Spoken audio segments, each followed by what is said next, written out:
Hello students, welcome back to another video. আমরা এই ভিডিওটাতে যে আগে যেটা দ্রাব্যতা সম্পর্কে যে ভিডিওটা করেছিলাম সলিউবিলিটি, তার কিছু কোশ্চেন আমি এখানে দিয়ে রেখেছি। এই কোশ্চেনগুলো করে নেওয়ার পর আমরা দ্রাব্যতারই লেকচার 2তে চলে যাব। দ্রাব্যতা বিষয়টাকে আমি দুটো পার্টে ভেঙেছিলাম, আগেরটাতে ফার্স্ট পার্ট ছিল আর এখন এটা হবে সেকেন্ড পার্ট। তো চলো আর দেরি না করে এই কোশ্চেনগুলো পজ করে উত্তর করতে শুরু করো এবং তারপরে আমি একে একে উত্তরগুলো বলে দিচ্ছি। প্রথমে দেখো, 1 নম্বরে দ্রাব্যতার ক্ষেত্রে উষ্ণতা উল্লেখ করতে হয় কেন? যখনই তুমি দ্রাব্যতা উল্লেখ করবে তখনই সেখানে উষ্ণতা উল্লেখ করতে হয়। তার কারণ হচ্ছে দ্রাব্যতাটা উষ্ণতার ওপর সরাসরি নির্ভরশীল। এবং কিভাবে নির্ভরশীল সেটা আমরা আগের ভিডিও থেকে উত্তরটা লিখব, যে উষ্ণতা বৃদ্ধি করলে কোনো পদার্থ আছে যাদের দ্রাব্যতা বৃদ্ধি পায়, আবার উষ্ণতা হ্রাস করলেও কোনো পদার্থ আছে যাদের দ্রাব্যতা বৃদ্ধি পায়। অর্থাৎ উষ্ণতার পরিবর্তনের সাথে সাথে দ্রাব্যতার একটা বিরাট পরিবর্তন ঘটে এবং সরাসরি সম্পর্কযুক্ত। তাই এখানে উষ্ণতা উল্লেখ করা খুবই প্রয়োজন।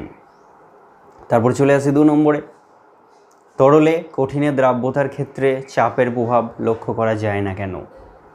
তো আমরা দেখেছি কোনো তরলে কোনো কঠিনকে যদি দ্রবীভূত করা হয় তাহলে সেখানে চাপের বৃদ্ধি বা হ্রাস করলে দ্রাব্যতার বিশেষ কিছু পরিবর্তন ঘটে না।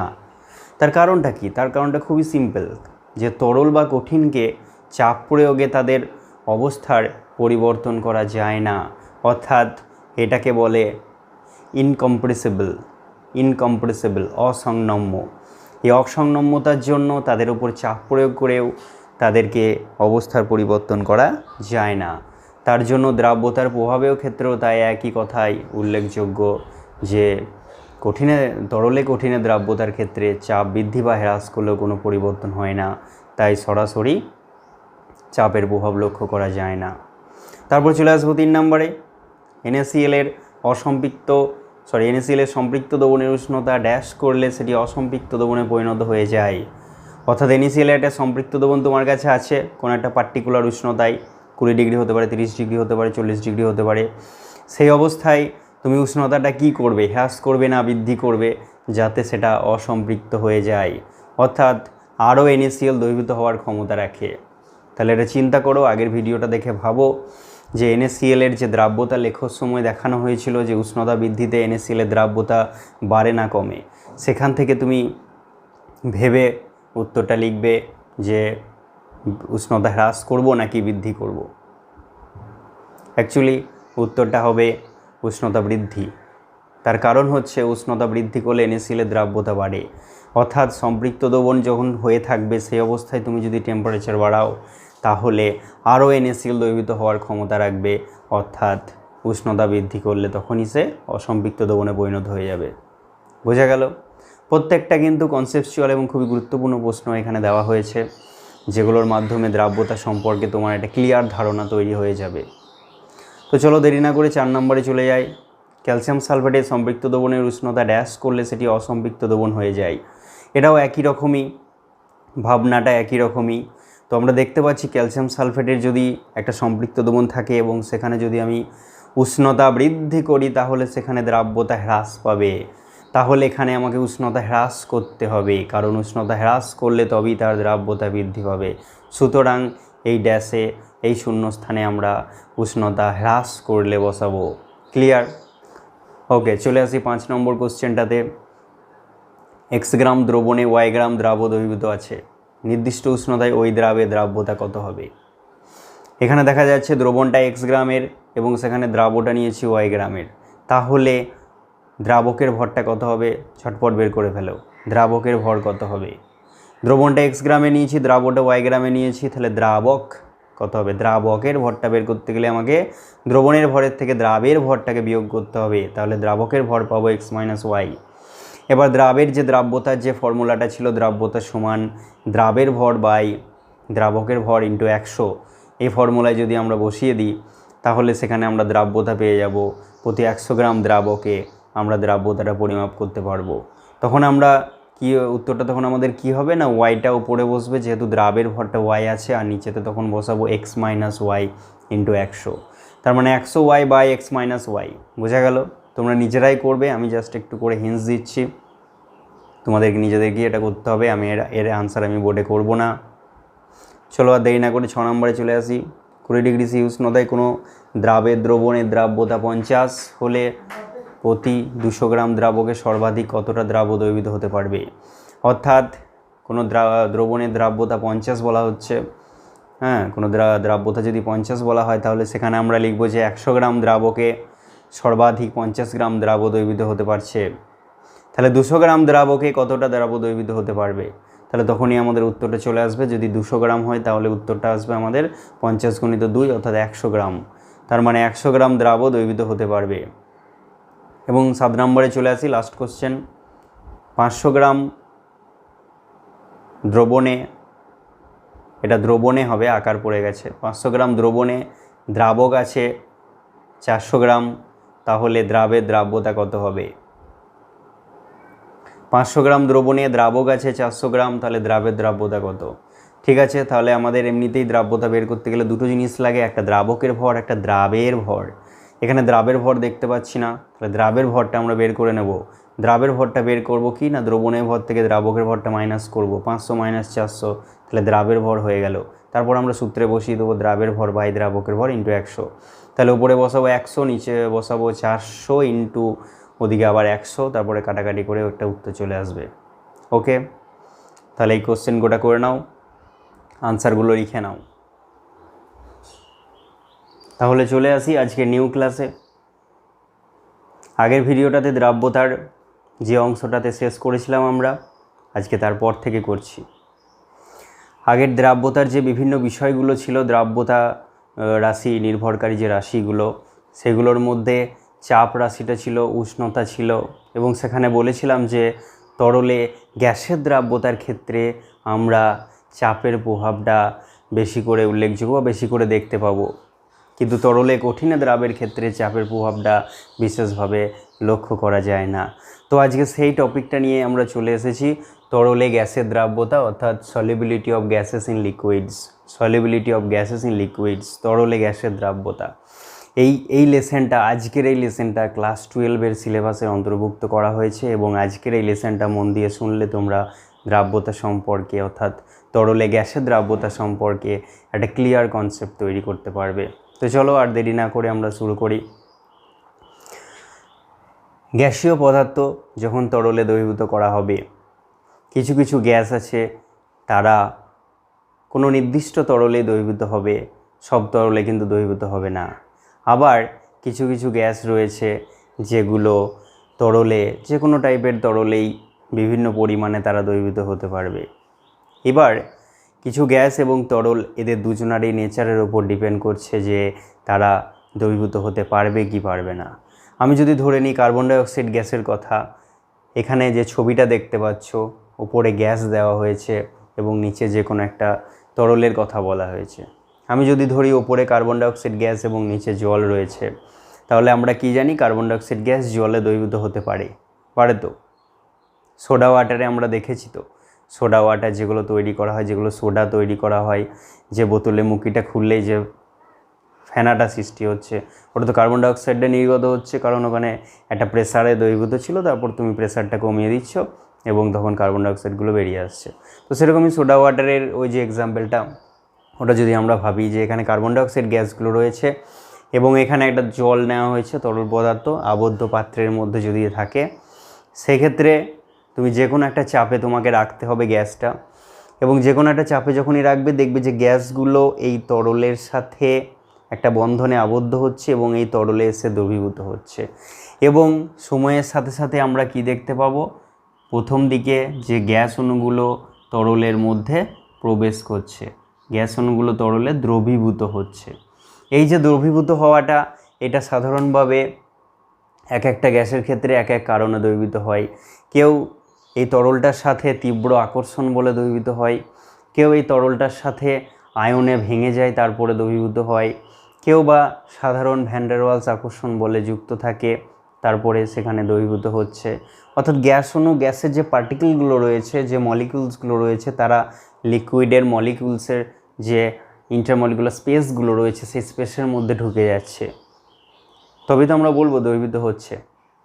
তো কি দেখতে পাবো, অ্যাট ফার্স্ট যেটা দেখা যাবে যে এই যে গ্যাস মলিকিউলসগুলো উপরে ছড়িয়ে রয়েছে, যে ওয়াটারের যে সারফেসটা রয়েছে, সারফেসে যে ওয়াটার মলিকিউলগুলো রয়েছে তার সাথে যে গ্যাসের মলিকিউলগুলো, এদের মধ্যে একটা সংঘর্ষের সৃষ্টি হবে, এদের মধ্যে সংঘর্ষের সৃষ্টি হবে এবং সেই সংঘর্ষের ফলে কি হবে না, এই গ্যাস মলিকিউলগুলো এই লিকুইড মলিকিউলের সাথে আকর্ষণ বল সৃষ্টি করবে এবং সেই সারফেসে সেই গ্যাস মলিকিউলগুলো অ্যাটাচ হতে শুরু করবে।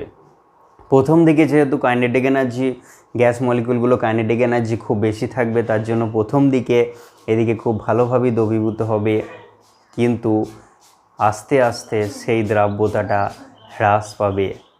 এবার তুমি যদি ওপর থেকে প্রেসারটা বাড়াও, প্রেসার বাড়ালে কি হবে, গ্যাস মলিকিউলসগুলো আরও বেশি করে লিকুইড মলিকিউলসের কন্ট্যাক্টে আসতে পারবে এবং কন্ট্যাক্টে আসতে পারার জন্য আরও বেশি বেশি গ্যাস মলিকিউলস তরলের মধ্যে আবদ্ধ হবে।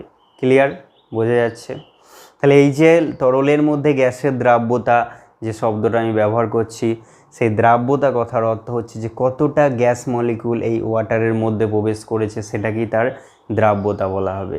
এবার সেই দ্রাব্যতাটা আমি যদি মোলার গাঢ়ত্বের টার্মে বলি, তাহলে সেটা মোলার গাঢ়ত্বের সঙ্গে এই যে চাপটা দিচ্ছি সেটা সমানুপাতিক বলবো। অথবা আমি যদি ধরি যে এখানে অনেকগুলো একাধিক গ্যাসের একটা সমষ্টি, একটা মিশ্রণ রয়েছে, তাহলে সেক্ষেত্রে আমরা দেখতে পাবো যে একাধিক গ্যাসগুলো এখানে যে দ্রবীভূত হচ্ছে, সেই দ্রবীভূত হওয়ার পরিমাণটা তাদের যে আংশিক চাপ, সেই আংশিক চাপের সঙ্গে সমানুপাতিক। এবং এখানে যে দ্রাব্যতা বলতে তখন আমি সেই গ্যাসগুলোর মোল ভগ্নাংশকে বোঝাবো, অর্থাৎ কতটা গ্যাস এই তরলে দ্রবীভূত হচ্ছে সেটা তার মোল ভগ্নাংশ দিয়ে প্রকাশ করতে পারি, তার মোলার গাঢ়ত্ব দিয়েও আমরা প্রকাশ করতে পারি। অর্থাৎ আমরা এটা বলবো যে এই তরলের মধ্যে কতটা গ্যাস দ্রবীভূত হয়েছে সেইটা কি তার দ্রাব্যতা হিসাবে ভাবা হবে। তো প্রথমেই আমরা সংজ্ঞাটা দেখে নিই যে সংজ্ঞাটা কি হবে। যে তরলে গ্যাসের দ্রাব্যতার যে সংজ্ঞাটা হচ্ছে সেটা কি বলবো, যে একটা নির্দিষ্ট উষ্ণতা এবং নির্দিষ্ট চাপে কোনো একটা নির্দিষ্ট পরিমাণ তরলে সর্বাধিক যতটা পরিমাণে গ্যাস দ্রবীভূত হয়ে থাকতে পারে সেই গ্যাসের পরিমাণটাকেই ওই তরলে তার দ্রাব্যতা বলা হবে। বোঝা গেল? আচ্ছা, আর একবার বলছি। একটা নির্দিষ্ট উষ্ণতায়, মানে দেখো একটা সংজ্ঞা বানাতে গেলে কতগুলো ছোট ছোট বৈশিষ্ট্যকে এক জায়গা করতে হবে, ব্যাস, তাহলে আমরা সংজ্ঞাটা পেয়ে যাব। ছোট ছোট বৈশিষ্ট্য মানে কি, কতগুলো ছোট ছোট বৈশিষ্ট্য এক জায়গা করে দিলে সংজ্ঞা বানানো যাবে, এখানে মুখস্থ করা কিচ্ছু নেই। ছোট ছোট বৈশিষ্ট্য কি, যে এখানে টেম্পারেচার বা উষ্ণতাটাকে স্থির রাখতে হবে, এটা আমরা প্লেন বুঝতেই পারছি। চাপটাকে স্থির রাখতে হবে, তারপরে নির্দিষ্ট পরিমাণ দ্রাবক নিয়েছি, তারপরে যে বলা হচ্ছে যে যতটা পরিমাণে সর্বাধিক যতটা পরিমাণে গ্যাস দ্রবীভূত হতে পারে। আমরা আগে দেখেছিলাম না যে যখন আমরা তরলে কঠিনে দ্রাব্যতা বিচার করছিলাম তখন বলছিলাম যে সর্বাধিক যতটা পরিমাণে দ্রাব্য দ্রবীভূত হয়ে একটা সম্পৃক্ত দ্রবণ তৈরি করে। তো এখানেও তাই, সর্বাধিক দ্রবীভূত হচ্ছে মানেই সম্পৃক্ত দ্রবণ তৈরি করছে। তাহলে যতটা পরিমাণে গ্যাস দ্রবীভূত হয়ে একটা সম্পৃক্ত দ্রবণ তৈরি করতে পারে, সেই গ্যাসের যে পরিমাণটা যতটা এখানে দ্রবীভূত হচ্ছে তরলের মধ্যে ঢুকে যাচ্ছে, সেই গ্যাসের পরিমাণটাকেই তো আমরা ওই দ্রাব্যতা বলবো, ওই গ্যাসটার দ্রাব্যতা বলবো। ক্লিয়ার? তাহলে একটা নির্দিষ্ট উষ্ণতায় একটা নির্দিষ্ট চাপে কোনো নির্দিষ্ট পরিমাণ তরলে সর্বাধিক যতটা পরিমাণে গ্যাস দ্রবীভূত হয়ে সম্পৃক্ত দ্রবণ তৈরি করে তাকেই ওই গ্যাসের দ্রাব্যতা বলে। ক্লিয়ার? ছোট ছোট বৈশিষ্ট্য এক জায়গা করবে এবং তারপর সেটাকে একটা সেন্টেন্স বানিয়ে দেবে, সংজ্ঞা হয়ে গেল। নেক্সট আমরা দেখব যে এই যে ব্যাপারটা, এই যে solubility of gas in liquids, এটা কোন কোন বিষয়ের উপর ডিপেন্ড করে, মানে factors affecting on the solubility of gases in liquids, সেই প্রভাবগুলো আমরা একে একে আলোচনা করব।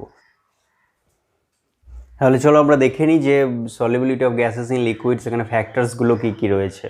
তো ফার্স্ট 1 নম্বর ফ্যাক্টরস হচ্ছে তরল ও গ্যাসের প্রকৃতি। তার মানে কি, এই যে সিচুয়েশানটা দেখতে পাচ্ছ এখানে গ্যাসের প্রকৃতি এবং তরলের প্রকৃতি দুজনের ওপরই কিন্তু নির্ভর করছে।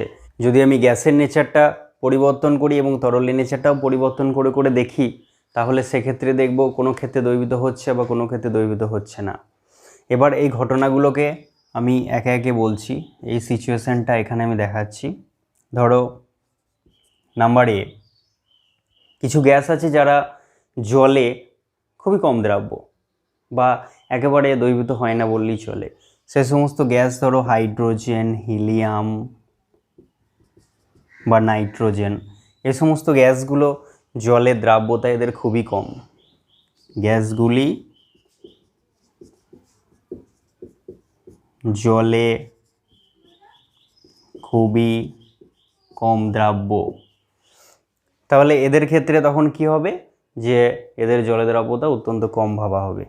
তারপরে আমরা যখন সেকেন্ড কেস দেখব, কিছু গ্যাস আছে যারা জলে দ্রবীভূত হয় এবং যদি চাপ বাড়ানো হয় তাহলে তাদের দ্রাব্যতা আরও বাড়ে।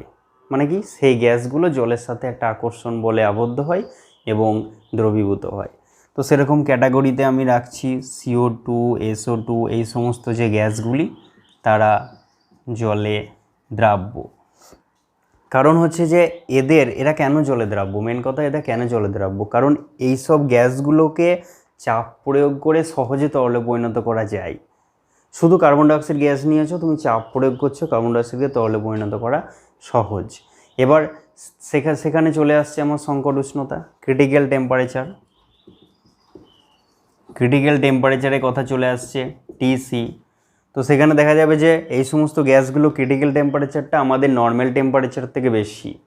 অর্থাৎ ক্রিটিক্যাল টেম্পারেচারটা যত বেশি হবে তত কিন্তু তাকে তরলে পরিণত করা অনেক সহজ হবে। কারণ আমরা জানি তো ক্রিটিক্যাল টেম্পারেচার মানে হচ্ছে যে টেম্পারেচারের উপরে গ্যাসকে তরলে পরিণত করা যায় না, কিন্তু তার নিচে যে কোনো টেম্পারেচারই তাকে তরলে পরিণত করব। অর্থাৎ যে গ্যাসগুলোর ক্রিটিক্যাল টেম্পারেচারটা 70, 80, 50, মানে বুঝেছো, আমাদের যে নর্মাল টেম্পারেচার 25 ডিগ্রি থেকে 30 ডিগ্রির মধ্যে আমরা যে টেম্পারেচারে থাকি, তাহলে তার থেকে যখন বেশি হবে ক্রিটিক্যাল টেম্পারেচারটা, তখন আমাদের যেটা দেখা যাবে যে সেটাকে সহজেই দ্রবীভূত করা যাবে এবং সেই সমস্ত গ্যাসগুলো তরলে সহজেই দ্রবীভূত হবে। পর আমরা 3 নাম্বার কেস দেখব। কিছু কিছু গ্যাস আছে যারা সমযোজী বন্ধনে আবদ্ধ করে থাকে, কিন্তু তারা যখন জলে দ্রবীভূত হবে তখন সেখান থেকে আয়ন সৃষ্টি করবে এবং আয়ন সৃষ্টি করার মাধ্যমে তারা জলে দ্রবীভূত হবে। তো সেরকম এক্সাম্পল হচ্ছে HCl। HCl যখন জলে বিক্রিয়া করবে, HCl ধরো গ্যাস আছে, সেটা যখন জলে বিক্রিয়া করছে লিকুইড স্টেটে রয়েছে, তখন সেক্ষেত্রে আমরা দেখব HCl এর মধ্যে যে কোভ্যালেন্ট বন্ড সেটা ব্রেক করবে এবং H+ অর্থাৎ H3O+ হবে অ্যাকোয়াস মিডিয়ামে এবং Cl- অ্যাকোয়াস মিডিয়ামে। তাহলে এই গ্যাসটাকে যখন আমি জলে দ্রবীভূত করব, তখন এই ধরনের গ্যাসগুলো জলে দ্রবীভূত হওয়ার পিছনে কারণ হচ্ছে এদের আয়োনাইজেশন হচ্ছে। আয়োনাইজেশন হওয়ার জন্য আয়ন তৈরি করে এবং আয়ন তৈরি করলেই সে জলে দ্রবীভূত হবে, কারণ জল একটা ধ্রুবীয় দ্রাবক। তারপরে আমরা 4 নাম্বার কেস দেখব, যে আর একটা টাইপের গ্যাস আছে যেটা জলে খুবই অনেক অধিক মাত্রায় দ্রাব্য। সেরকম একটা গ্যাস হচ্ছে NH3। NH3 গ্যাসটা যখন আমি জলে দ্রবীভূত করার চেষ্টা করব, সেক্ষেত্রে তারা আয়োনাইজেশন হবে বা আয়নীভবন হয়ে NH4+ এবং OH- আয়ন এরা জলীয় দ্রবণে উৎপন্ন করবে এবং NH4+ এবং OH- আয়ন জলীয় দ্রবণে উৎপন্ন করবে। আচ্ছা, এদিকে জলটা এখানে দেব না, কারণ এখান থেকে জলটা H+ গ্রহণ করেছে এবং OH- হয়ে গেছে, পুরোটা অ্যাকোয়াস মিডিয়ামে হয়ে গেছে। তাহলে এই যে 4টে কেস দেখলাম, যে নেচার অফ দ্য গ্যাস এবং নেচার অফ দ্য লিকুইড, এটার ওপরে ডিপেন্ড করছে যে কোনো তো গ্যাসে কোনো তরলের দ্রাব্যতা ব্যাপারটা। এবার আমরা মোস্ট ইম্পর্টেন্ট ফ্যাক্টর 2 নাম্বার ফ্যাক্টরে চলে আসব। 2 নাম্বার ফ্যাক্টর মানে হচ্ছে উষ্ণতার ওপর নির্ভরকারী রাশি। যে উষ্ণতা বাড়ালে তরলে গ্যাসের দ্রাব্যতা বাড়ে না কমে, সেটা কাইনেটিক্যালি এবং থার্মোডাইনামিক্যালি দু রকমের ব্যাখ্যা। আগের দিন আমি কাইনেটিক্যালি একটা ব্যাখ্যা দিয়েছিলাম, যে টেম্পারেচার বাড়ালে এই গ্যাস মলিকুলগুলোর মধ্যে যে আকর্ষণ বলটা সেটা হ্রাস পাবে এবং হ্রাস পাওয়ার জন্য গ্যাস মলিকুলগুলো জল থেকে বা দ্রাবক থেকে আবার তাদের গ্যাসীয় দশায় চলে যাবে কারণ তাদের যে গতিশক্তিটা হবে সেই গতিশক্তিটা তাদের আকর্ষণ বলকে ছাড়িয়ে যাচ্ছে। এটা ছিল আগের দিনের ভিডিওতে বা আগের ভিডিওতে আমরা দেখেছিলাম যে কাইনেটিক ব্যাখ্যাটা এরকমভাবে দেওয়া হচ্ছিল। এখন আমরা তার থার্মোডাইনামিক্যাল ব্যাখ্যা দেব।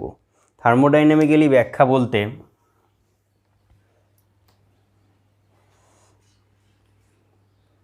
যখন গ্যাসটা তৈরি হবে, গ্যাস এবং যে তরল দ্রাবকটা নিয়েছি সেই তরল দ্রাবক তাদের মধ্যে একটা সাম্যাবস্থা তৈরি করবে, যে তরলে দ্রবীভূত গ্যাসের একটা সম্পৃক্ত দ্রবণ, গ্যাসের সম্পৃক্ত দ্রবণ এ একটা সাম্যাবস্থা তৈরি করছে এবং সাম্যাবস্থার মাধ্যমে সেখানে লা শাতেলিয়ারের নীতি অনুসারে আমরা দেখব যে কিভাবে টেম্পারেচার বাড়ালে অর্থাৎ উষ্ণতা বৃদ্ধি করলে আমাদের যে গ্যাসের যে তরলের দ্রাব্যতা সেটা হ্রাস পায়। সেইটাকে সাম্যাবস্থার মাধ্যমে বা তাপগতীয় মাধ্যমে ব্যাখ্যাটা দেব। তার আগে বলে রাখি, এটা হচ্ছে গ্যাস যেটা প্রথমে মুক্ত অবস্থায় রয়েছে, তারপরে এটা তরল দ্রাবক এবং এখানে যে সাম্যাবস্থাটা তৈরি হচ্ছে সেটা হচ্ছে তরলে দ্রবীভূত গ্যাসের সম্পৃক্ত দ্রবণ। অর্থাৎ সাম্যাবস্থা তখনই হবে যখন গ্যাসগুলো ওই তরলে ওই নির্দিষ্ট টেম্পারেচারে সাম্যাবস্থায় চলে আসবে এবং সম্পৃক্ত দ্রবণ তখনই তৈরি করবে। তাহলে এই যে সম্পৃক্ত দ্রবণটা হয়েছে এইটাকে বলে, মানে এইটা অ্যাকচুয়ালি তাপদায়ী, মানে এনথ্যালপিটা নেগেটিভ। এনথ্যালপি নেগেটিভ মানে হচ্ছে তাপ উৎপন্ন হবে। তাহলে গ্যাস যখন তরলে দ্রবীভূত হয় তখন কিছুটা হলেও টেম্পারেচার বৃদ্ধি ঘটায়, অর্থাৎ এই যে পুরো দ্রবণটা এখানে এনথ্যালপি পরিবর্তন নেগেটিভ, অর্থাৎ এটা তাপদায়ী বা তাপমোচী বিক্রিয়া। এবার এই সিচুয়েশানটাতে যদি এই দিক থেকে এই দিকে গেলে টেম্পারেচার বাড়ে, বুঝতে পারছো তো, গ্যাস যখন তরলে দ্রবীভূত হবে তখন তাপমাত্রা বাড়ছে এই প্রক্রিয়াটাতে। এবার আমি সাম্যাবস্থাতে যখন টিটা কনস্ট্যান্ট ছিল, টিটা যখন কনস্ট্যান্ট হয়ে রয়েছে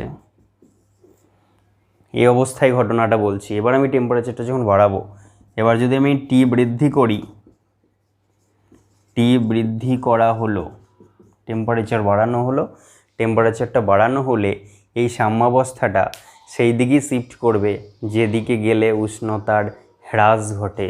তাহলে এদিক থেকে এদিকে ফরওয়ার্ড ডাইরেকশনে উষ্ণতা বৃদ্ধি ঘটে, তাহলে ব্যাকওয়ার্ড ডাইরেকশনে উষ্ণতা হ্রাস ঘটে। বোঝা গেল? তাহলে এই যে আমি টেম্পারেচারটা বাড়িয়েছি সেটাকে প্রশমিত করতে হবে, মানে ওই টেম্পারেচার যেটা ইনক্রিজ করেছি সেই টেম্পারেচারটা সিস্টেমটা তার সাম্যাবস্থাটাকে কোনো একদিকে শিফট করে নেবে। বোঝা গেল? কোনো একদিকে সাম্যাবস্থাটা শিফট করে নেবে, অর্থাৎ সাম্যাবস্থাটা ভেঙে যাবে এবং সেটা rate of reaction left side থেকে রাইট সাইডে বেড়ে যেতে পারে, রাইট সাইড থেকে লেফট সাইডে বেড়ে যেতে পারে, যে কোনো একটা ঘটনা হবে। তাহলে টেম্পারেচার ইনক্রিজ করা হলে সেই দিকেই রিয়াকশানটা শিফট করবে যেই দিকে গেলে তার বিপরীত ঘটনাটা ঘটছে, অর্থাৎ টেম্পারেচার হ্রাস ঘটছে। বুঝা গেল? আমি যে প্রভাবটা দেবো তার বিপরীত ঘটনাটা যেদিকে ঘটবে সেই দিকে প্রক্রিয়াটা সরে যাবে। তো সিম্পল ব্যাপার, টেম্পারেচার যদি বৃদ্ধি করি তাহলে ব্যাকওয়ার্ড রিয়াকশান অর্থাৎ রাইট সাইড থেকে লেফট সাইডের রেট অফ রিয়াকশানটা ইনক্রিজ করবে, কারণ এইদিকে গেলে তাপের শোষণ হয়। তাহলে আমরা বুঝতে পারছি যে তরলে দ্রবীভূত গ্যাসের যে সম্পৃক্ত দ্রবণটা রয়েছে সেই সম্পৃক্ত দ্রবণ থেকে আবার তরল এবং গ্যাস আলাদা আলাদা হয়ে যাবে। তরল এবং গ্যাস আলাদা আলাদা হয়ে যাবে, তার মানে দ্রাব্যতা হ্রাস পাবে। তাহলে টেম্পারেচার বৃদ্ধি করলে গ্যাসে তরলের দ্রাব্যতা, তরলে গ্যাসের দ্রাব্যতা হ্রাস পাবে। বোঝা গেল? লা শাতেলিয়ার নীতি অনুসারে, লা শাতেলিয়ার নীতি অনুসারে এই ঘটনাটা ঘটবে। এবার লা শাতেলিয়ার নীতিটা যাদের মধ্যে ক্লিয়ার আছে তারা আজকে আমার এই কথাটা ক্লিয়ারলি বুঝতে পারবে। ওকে, তাহলে টেম্পারেচারের যে ডিপেন্ডেন্সিটা সেটা বুঝলাম, কি করে টেম্পারেচার বাড়ালে বাড়ে না কমে। এবার এই টেম্পারেচারের জন্য আমি একটা রিয়েল বাস্তবে একটা ঘটনা বলি। জলে দেখবে যে অক্সিজেন গ্যাস দ্রবীভূত থাকে, আমরা জানি। তুই যে পুকুর, নদী বা এমনি যে কোনো জলের কথাই বলছি, যে বাতাসের যে বায়ুমণ্ডলে যে অক্সিজেন গ্যাসটা রয়েছে সেই অক্সিজেন গ্যাসের, জলের মধ্যে যে অক্সিজেন গ্যাসটা রয়েছে সেই জলে অক্সিজেনের দ্রাব্যতাটা অনেকটাই বেশি, মানে নাইট্রোজেনের তুলনায় বেশি। বায়ুমণ্ডলে নাইট্রোজেন অনেক বেশি পরিমাণে রয়েছে, কিন্তু জলীয় দ্রবণের কথা যদি আমি ভাবি তখন আমি দেখতে পাবো যে জলের মধ্যে অক্সিজেনের দ্রাব্যতা নাইট্রোজেন অপেক্ষা বেশি রয়েছে। ঠিক আছে, তার মানে যে কোনো জলই অক্সিজেন দ্রবীভূত আছে। এবার যদি অক্সিজেন মানে ওইটা জলটার যদি আমি উষ্ণতা বাড়াই, জলটা যদি উষ্ণতা বাড়াই তখন দেখা যাবে যে অক্সিজেনের দ্রাব্যতাটা কমে যাবে। বোঝা গেল? জলটার উষ্ণতা বাড়ালে সেখানে যে অক্সিজেন গ্যাসগুলো দ্রবীভূত থাকবে সেগুলো বেরিয়ে চলে যাবে। এবারে এর একটা বাস্তব ঘটনা বলি। যখন গ্রীষ্মকালে পুকুরে যখন মাছগুলো দেখবে যে জলের তলার দিকে থাকতে বেশি স্বাচ্ছন্দ্য বোধ করে, জলের নিচের দিকে জলটা একটু ঠান্ডা থাকে, আর একদম উপরে সারফেসটা সূর্যের আলোটা পড়ছে ডাইরেক্টলি, তাহলে ওটা গরম হয়ে আছে। তাহলে এবার যদি এটা এভাবে বলি যে মাছগুলো তাহলে জলের তলাতে কেন থাকতে স্বাচ্ছন্দ্য বোধ করে, তুমি হয়তো আনসারটা দিলে যেহেতু সিম্পল ব্যাপার, নিচেতে জলে ঠান্ডা বেশি, ওপরে জলটা গরম জল, তাহলে গরম জলে কে থাকতে চায় ভাই? গরম জলে তো কেউ থাকতে চায় না, সবাই তো ঠান্ডা জলই থাকতে চায়, ঠান্ডা ওয়েদারের মধ্যে থাকতে চায়। কিন্তু এটা বলে শেষ করে দিলে হবে না, এটা কখনোই প্রকৃত উত্তর নয়। দেখো, যখনই উষ্ণতাটা কম থাকছে তখন কিন্তু তার যে অক্সিজেনের দ্রাব্যতাটা সেটা যে পরিমাণে থাকছে, উষ্ণতা বাড়িয়ে দিলে সেখানে দ্রাব্যতা কমে যাচ্ছে। মাছগুলো, আমরা জানি মাছগুলো ফুলকার সাহায্যে কী করবে, জলে দ্রবীভূত অক্সিজেনটা টানবে। এবার উষ্ণতা বাড়ালে জলে অক্সিজেনের দ্রাব্যতা হ্রাস পায়, তাহলে উপরের দিকে জলটা গরম থাকে, ওখানে অক্সিজেন কম পাবে, এবং নিচের দিকে জলটা যেটা ঠান্ডা আছে ওখানে অক্সিজেন বেশি পায়। তো অক্সিজেন বেশি পায় বলে মাছগুলো নিচের দিকে থাকতে স্বাচ্ছন্দ্য বোধ করে। বোঝা গেল? এটা হচ্ছে উষ্ণতার একটা ফ্যাক্ট, বাস্তব। এবার 3 নাম্বার আসি, চাপের প্রভাব। এটাও ভেরি ভেরি ইম্পর্টেন্ট। চাপের প্রভাব 3 নম্বরে। চাপ বৃদ্ধি করা হলে তরলে গ্যাসের দ্রাব্যতা বৃদ্ধি পায়, এটা আমরা অলরেডি বুঝে গেছি, কারণ এর আগে আমি অনেক কথা বললাম, সেই কথাগুলো যদি বোঝো তাহলে ফ্যাক্টটা বুঝতে পেরে গেছো। তাহলে এই যে চাপ বৃদ্ধি পায়, চাপ যদি আমি বাড়াই তাহলে তরলে গ্যাসের দ্রাব্যতা বৃদ্ধি পায়। সাধারণ ঘটনা, বুঝতেই পারছি যে চাপ বৃদ্ধি করা হচ্ছে, তরলে গ্যাসের দ্রাব্যতা বাড়ছে। এবার এটা আরও পরীক্ষামূলকভাবে ভালো করে প্রমাণ করেন বিজ্ঞানী হেনরি, মানে হেনরির সূত্রের সাহায্যে, বিজ্ঞানী হেনরি, তাহলে হেনরির সূত্রের সাহায্যে আমরা বিষয়টা আরও ভালোভাবে বুঝতে পারবো। হেনরিজ লতে বলা হচ্ছে যে কোনো তরলে যখন গ্যাসের দ্রাব্যতা ব্যাপারটা দেখা হবে, সাম্যাবস্থাতে যখন আছে নির্দিষ্ট উষ্ণতাতে কোনো তরলে যদি কোনো গ্যাসের একটা সাম্যাবস্থা তৈরি হয়ে থাকে, সেই সাম্যাবস্থাতে যদি চাপ বৃদ্ধি করা হয় তাহলে তার যে দ্রাব্যতা, ওই তরলে ওই গ্যাসের যে দ্রাব্যতা সেটা বৃদ্ধি পায়। অর্থাৎ সলিবিলিটি অফ এ গ্যাস, সেই পরিমাণটা আমি এক্স ধরলাম, solubility of a gas, amount of gas in the liquid dissolved in the liquid, সেই পরিমাণটাকে আমি x ধরলাম। this is directly proportional to the pressure, যে চাপটা এখান থেকে দেবো তার সাথে সমানুপাতিক। কন্ডিশন হচ্ছে উষ্ণতা বা টেম্পারেচারটাকে স্থির থাকতে হবে।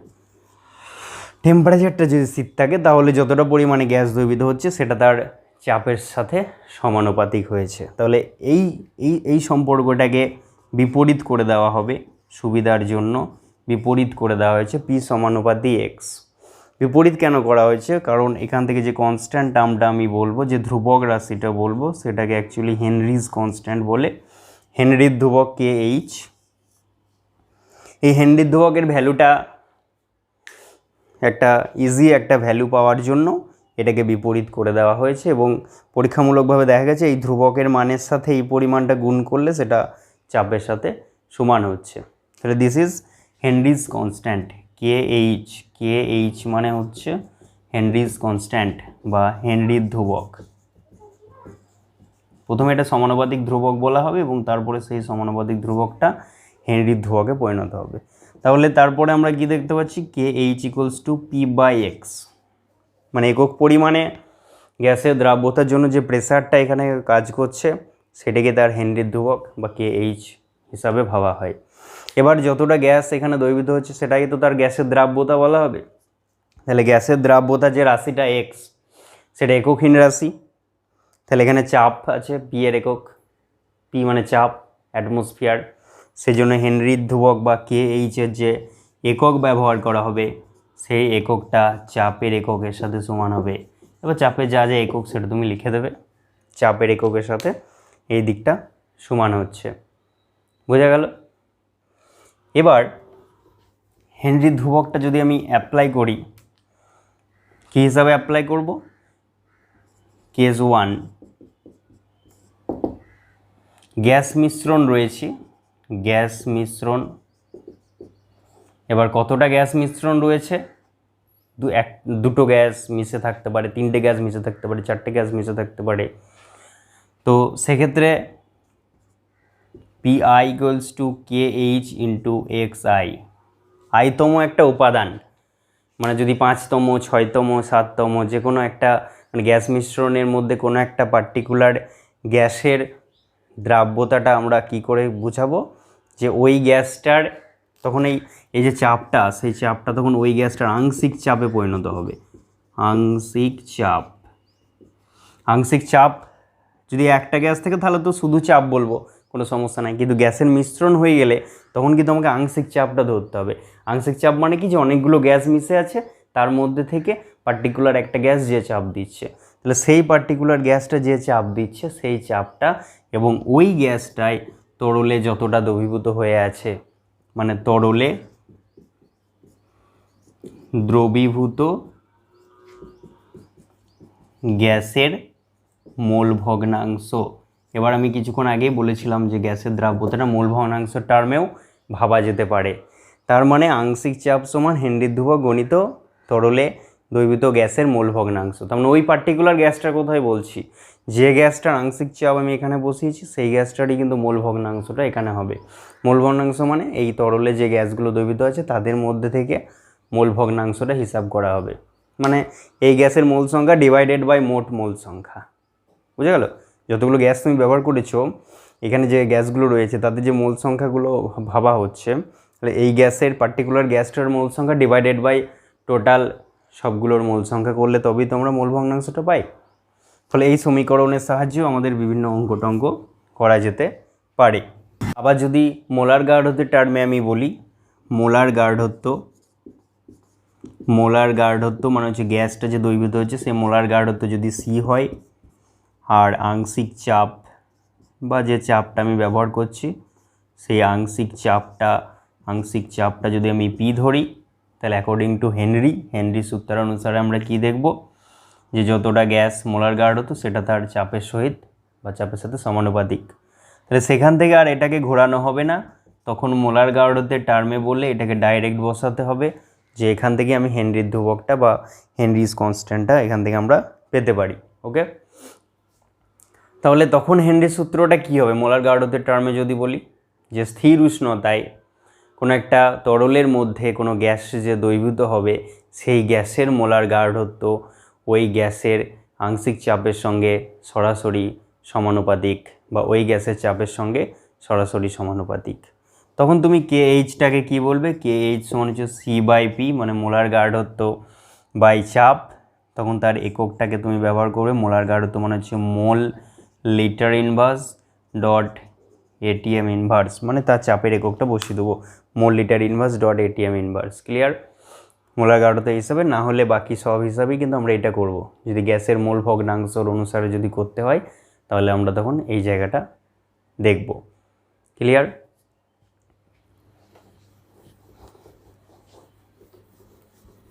এবার কিছু ছোট ছোট ফ্যাক্ট নিয়ে কথা বলছি। একটা কোশ্চেনই দিচ্ছি, ধরে নাও একটা কোশ্চেনই দিচ্ছি যে KH হেনরিজ কনস্ট্যান্ট, আমি ভ্যালুটা বলে দিচ্ছি। হেনরিজ কনস্ট্যান্ট অফ নাইট্রোজেন গ্যাসের ভ্যালুটা হচ্ছে 8.6 ইন্টু 10⁴। আর Henry's constant for oxygen gas তার জন্য যে ভ্যালুটা সেটা হচ্ছে 4.2 ইন্টু 10⁴। এবার হেনরিজ কনস্ট্যান্টের এককটা চাপের এককের সমান একই, সেই জন্য এটাও এটিএম ব্যবহার করছি। চলো এবার কোশ্চেনটা কি? কোশ্চেনটা হচ্ছে যে কোন গ্যাসটা জলে বেশি পরিমাণে দ্রবীভূত হবে, কোন গ্যাসটা জলে দ্রাব্যতা বেশি, অর্থাৎ এই ভ্যালু দুটো দেখে বলো কোন গ্যাসের জলে দ্রাব্যতা বেশি। তাহলে যার হেনরি ধ্রুবকের মান বেশি হবে সেই গ্যাসের দ্রাব্যতা বেশি হবে না কম হবে? তাহলে আমরা ওই আগের যে সমীকরণটা পেয়েছিলাম ওটাকে আর একবার টেনে নিয়ে আসি। এটা সমান এই ব্যাপারটা ছিল তো, তাহলে এক্স সমান কী ছিল, আচ্ছা কে এইচ সমানই বলি, কে এইচ সমান কী ছিল, পি বাই এক্স। তাহলে হেনরি ধ্রুবকের সঙ্গে যে এক্সটা সেটা কিন্তু ব্যস্তানুপাতিক হয়ে যাচ্ছে। যদি আমি চাপটা একই রাখি, দুটো ক্ষেত্রে যদি একই চাপে আমি দ্রবীভূত করার চেষ্টা করি, তাহলে এই যে হেনরিজ কনস্ট্যান্ট এবং যে এক্সটা দেখতে পাচ্ছি এটা নিচেতে আছে, তাহলে এটার সঙ্গে এটা ব্যস্তানুপাতিক সম্পর্ক হচ্ছে না, K H proportional to 1/x, that is inversely proportional. তাহলে এই যে কে এইচটা এক্সের সাথে ব্যস্তানুপাতিক হচ্ছে, ব্যস্তানুপাতিক হওয়ার জন্য আমরা বলতে পারবো যার কে এইচের মান বেশি তার জলে দ্রাব্যতা কম। তাহলে যার যে গ্যাসটার কে এইচের মান বেশি সেই গ্যাসটার জলে দ্রাব্যতা কম। তাহলে ঝটপট বলে ফেলো কোন গ্যাসের জলে দ্রাব্যতা কম। অবভিয়াসলি নাইট্রোজেন গ্যাসের ক্ষেত্রে জলে দ্রাব্যতা কমে যাচ্ছে হবে। এবার আমরা হেনরির সূত্র প্রযোজ্যতা দেখব, মানে কখন হেনরির সূত্র প্রযোজ্য হবে, অ্যাপ্লিকেবল হবে, এবং কখন হেনরির সূত্র প্রযোজ্য হবে না।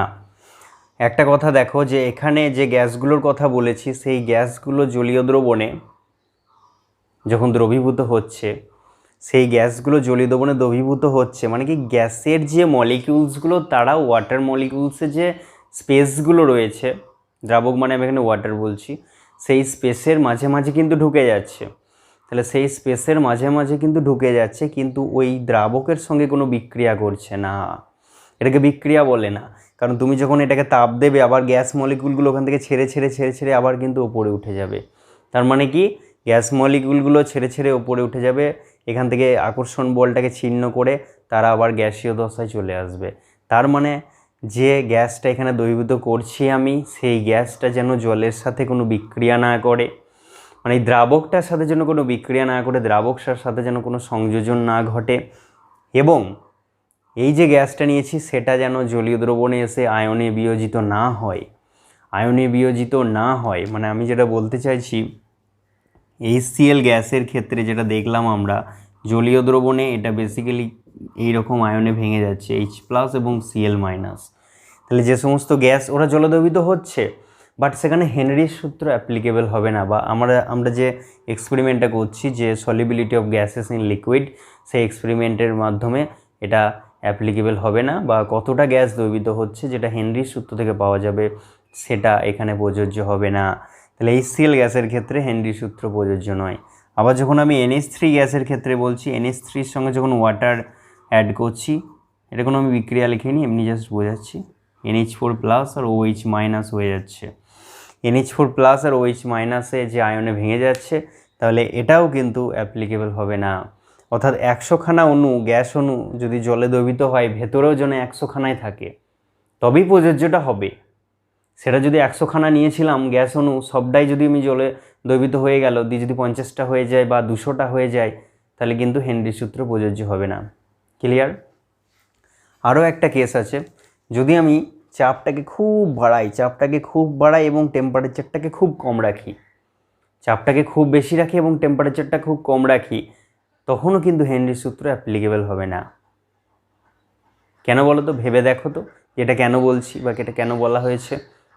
কারণ চাপটা যদি খুব বেশি থাকে এবং উষ্ণতাটা কম থাকে, তাহলে গ্যাস মলিকুলগুলো নিজেদের মধ্যে কিন্তু আকর্ষিত থাকবে, নিজেদের মধ্যে জয়েন্ট লেগে যাবে, এবং গ্যাসীয় দশাটা তখন তরল দশায় পরিণত হয়ে যেতে পারে। গ্যাস মলিকুলগুলো নিজেরাই তরল করে দেবে চাপটা যদি খুব বেশি হয় এবং উষ্ণতা যদি খুব কম হয়। তাহলে তো তরলে যে দ্রাবকটা নিয়েছি আমি, সেই দ্রাবকে দ্রবীভূত হবে না, বা দেখা গেল যে সেখানে কণার সংখ্যার বা দ্রাব্যতার কিন্তু একটা গণ্ডগোল সৃষ্টি হবে।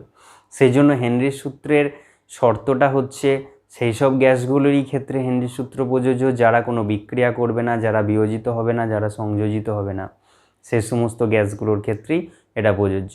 ওকে, আজকে এটাই ছিল আজকে লেসেনটা। এবার আমি কতগুলো কোশ্চেন এখানে দিয়ে দিচ্ছি। সেই তো হেনরির ধ্রুবক নিয়ে একটা অঙ্ক দেখতে পাচ্ছি, KH of nitrogen 8.6 × 10⁻⁴ ATM, X of N2 মানে মোল ভগ্নাংশ, নাইট্রোজেনের হেনরির ধ্রুবক বলে দেওয়া আছে, মোল ভগ্নাংশ বলে দেওয়া আছে, টেম্পারেচারটা এটা, 5 ATM চাপে রাখা N2 গ্যাস 10 মোল জলে কত মোল N2 দ্রবীভূত হবে।